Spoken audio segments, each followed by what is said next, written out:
New York Governor Kathy Hochul signing two bills aimed at protecting children and teens online. One aims to make kids' social media feeds less addictive. The other will curb websites' collection of children's personal information. But some in the tech industry are claiming free speech violations. For more on this, we want to welcome Governor Hochul. And Governor, welcome. And thank you for taking steps to actually try and cut back on some of these things. It's been something that Congress has been unable to do over almost 2 decades of going back and forth on this. What do these laws do? Well, first of all, I'm a former member of Congress, and I'm not surprised that Congress is not able to handle this, although this should be their responsibility. There should be a national policy that says we prioritize the mental health of our children. It's that simple. And all the statistics are pointing to a very dire outcome for our children right now. Over the last 2 decades, last decade in particular, suicide rates among teenagers have gone up 70%.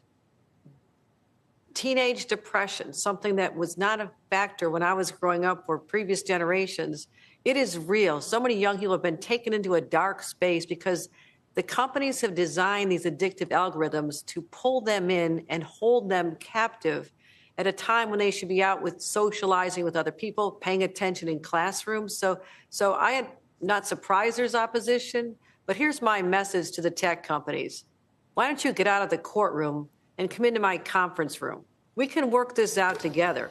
I think it's much better for your branding to show that you are socially responsible, morally responsible, and care about the outcome and the mental health of our children and your children as well. A group representing the tech companies, NetChoice, is arguing that your law will violate the First Amendment. They're censoring free speech online. It sounds like they're gearing up for some fights in the courtroom. What do you know at this point? What do you say back to this argument?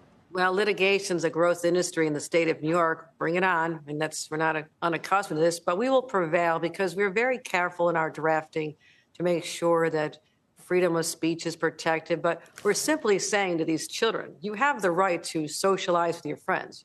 You can join a club online. We're not preventing online activity or communication. We're simply saying to these companies, as part of your marketing tools, that you're trying to create a captive audience that'll you'll hold them hostage for the next new chapter of their lives. We're saying, leave the kids alone, right? Leave our children alone. Don't bombard them with algorithms, addictive algorithms that are irresistible to teenagers. Just let them have this space before they're 18 years old to be a little more carefree. Let them select what they want to see and not have you pre-select based on monitoring these young people's social engagement. I mean, think about all the data that's being collected from our kids, not just being used by social media companies to construct algorithms to pull them in, but also monetizing this. They're profiting off your children, my children's information that's online.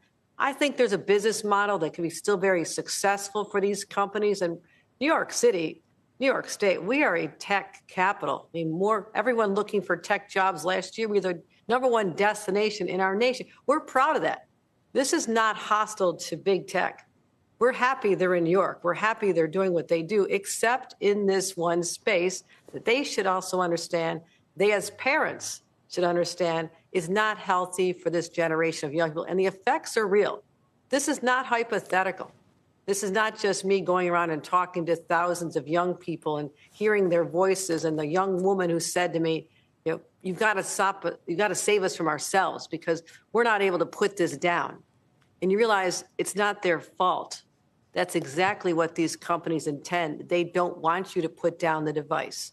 Yep. And so that's what we're up against. But we're ready for any challenge. It is clear that it's not happenstance. I'm looking at the lead story in the Journal today, Governor, and Instagram knows exactly how it's working. And racy content to teenagers, gee, I wonder if that'll work. So they start with it, and they watch reels, and they start a little bit soft, you know what I mean? And if the person watches it to the very end, then more racy stuff is offered at the end of it, and then God knows what comes in. But they know exactly.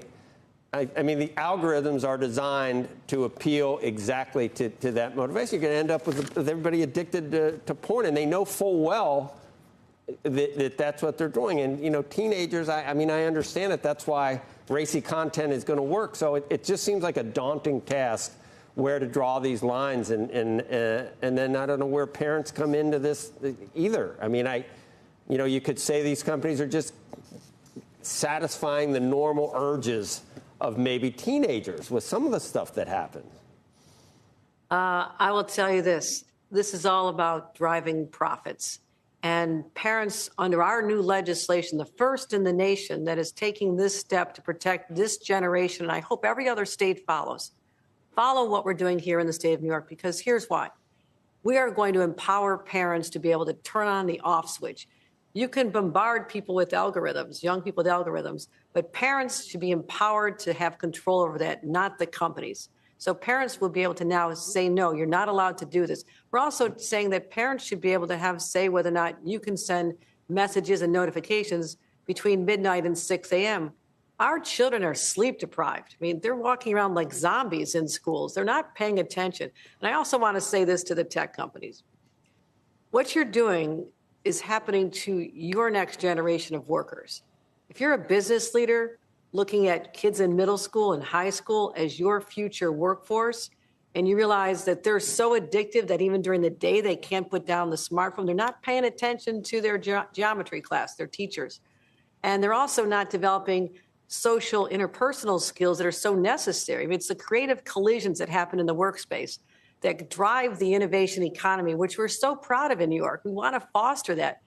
But let's protect the mental health, not have a workforce that is coming out of teenage years in a state of depression and unable to communicate at a healthy level with other adults because they were denied this because of what your companies are doing.